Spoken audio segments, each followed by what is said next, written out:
You may have noticed your aircraft part repairs are really kind of stuck in the 1990s. We have a client who was sending unserviceable aircraft parts all over the world, and I'm sure that sounds familiar for you as well.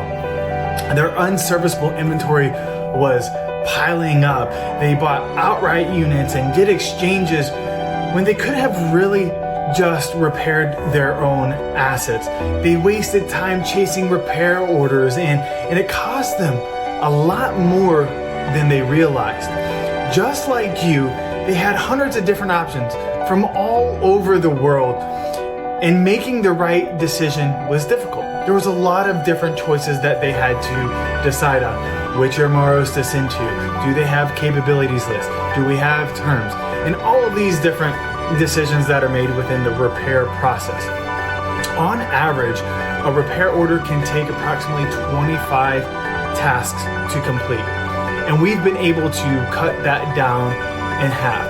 A lot of our clients are saving up to $100,000 on less than really 40 repair orders. And I would love the opportunity to explore that more with you in your operation, so I can show you how we've done it for our current clients and what exactly that means for you.